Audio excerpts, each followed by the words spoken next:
In 2025, Canada is starting a new professional women's soccer football league, the Northern Super League. What is it? What are the teams? But first, why start a professional women's league in the first place? Women's soccer has enjoyed phenomenal growth in recent years. In 2022, the Barcelona women's team sold out the Camp Nou Stadium in a Champions League game. That's 90,000 people. That's 6 hockey arenas. The 2023 Women's World Cup in Australia and New Zealand regularly sold out stadiums and was broadcast worldwide. Canada has always had a good team. There has been pleasant surprises like winning the Olympic gold medal in Tokyo, and there has been disappointments like the 2023 World Cup. But overall, Canada has been one of the better teams. To put it in perspective, here are the 2025 FIFA rankings. Where is Canada? Look up. Look way up.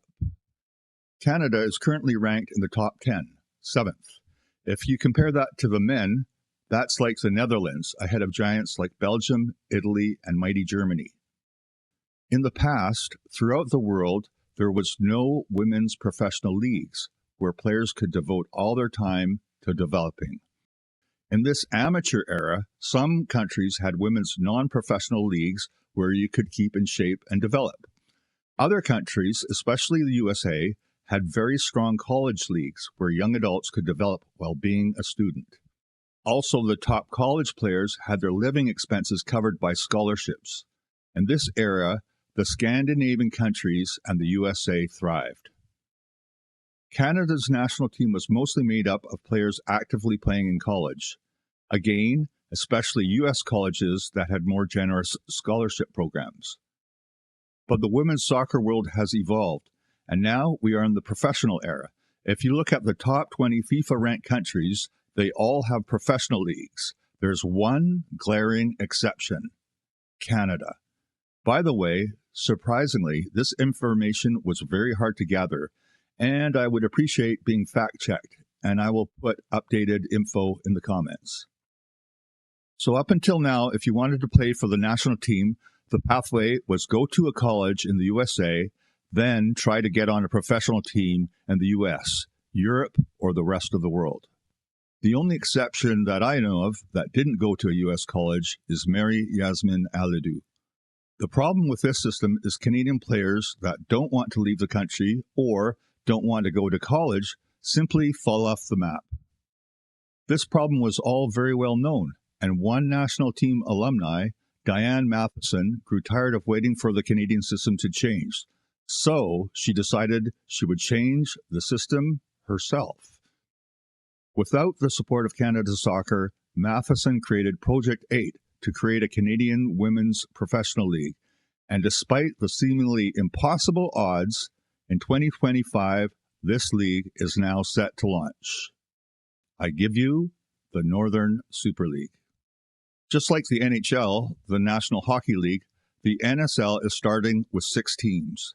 And I hope one day these teams will be nostalgically referred to as the original 6. Going from west to east, here are the teams and some key people in each team. The Vancouver Rise is owned by current Vancouver Whitecaps owner Craig Kerfoot, with a minority owner, none other than the top international goal scorer of all time, Christine Sinclair. The sporting director is Canada's gold medal goalie, Stephanie Labbe. They have brought in national team players Quinn from Seattle Reign in the National Women's Soccer League, the NWSL, and Samantha Chang from Q in Denmark. They also have interim national team coach Katie Collar as assistant coach. Vancouver seems organized and ready to go. Also, Vancouver and the 5 other teams feature Canadian players returning from the rest of the world, college players, and local homegrown talent given a chance. They also sprinkle in some non-Canadian international players. Going east, the next team is the Calgary Wild. The Wild are part of the formidable and lovable Calgary Foothills organization. They feature 2 players who grew up in Canada but represent other national teams. The goalie, Stephanie Bukovec, played throughout Europe and played for Croatia as a dual national from her grandmother. Midfielder Sonia O'Neill is coming from the London City Lionesses. She also grew up in Canada, but internationally she plays for the up-and-coming Venezuelan national team. AFC Toronto signed Canadian national team player Emma Regan. She is listed as a defender, but plays midfield for Canada. She played very well for Canada in the last Pinatar Cup tournament. She's skilled, tough, and smart, and I think she's going to be a fan favorite. Toronto also signed 17-year-old striker Kaylee Hunter. Kaylee is averaging about 2 goals a game for the under-17 and under-20 Canada national team, which is absolutely insane. She was named the MVP in the League One Canada Interprovincial Championship, which she won with the Whitecaps. She is definitely a player to watch. Also, Kaylee is a good example of the different pathway the NSL offers. Rather than going to a U.S. college for 4 years, Kaylee can get into a professional environment right away, which should allow her to develop faster. The league also supports players that do want to get an education as they develop. I think the Toronto fans and fans of Canadian soccer in general are in for a treat with this team. As a personal side note, I love that they used AFC rather than FC. AFC stands for Association Football Club, and association football is the real name for the sport. It's not soccer, and it's not simply football. The name is Association Football. Moving east, we have the Ottawa Rapid. Again, Ottawa features Canadians returning from all over the world. The most famous is midfielder Desiree Scott. Scott is a defensive midfield specialist known for her ability to break up the other team's offense. She is known by her nickname, the Destroyer. She is coming from the Kansas City Current in the NWSL. Another interesting young player is Stella Downing, who is coming from Creighton University, where she was the captain. She too is a midfielder, and let's hope she can sponge up some wisdom from the experienced Desiree Scott. The Montreal Roses feature many players from the soccer hotbed of Quebec. The veteran goalie, Gabrielle Lambert, is returning from Freiburg in Germany. Mégane Sauvé is returning from Sporting in Portugal. And they have signed veteran Charlotte Bilbault from Montpellier in France and the French national team. I hope the Roses pursue a Quebec and French-style play. That would be tasty. And from the home of the best stadium atmosphere in the men's Canadian Premier League, the Halifax Tides.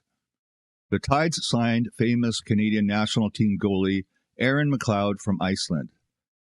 McLeod was on all 3 Olympic medal Canada teams. You might recognize her from doing analysis for TSN in the 2023 Women's World Cup.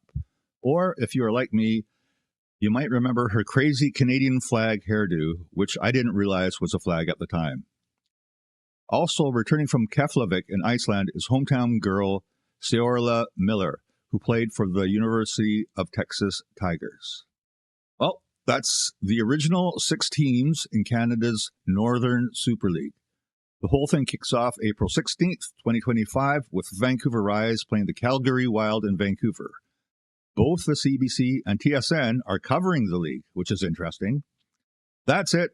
Thanks for watching. Ciao for now, and allez les rouges.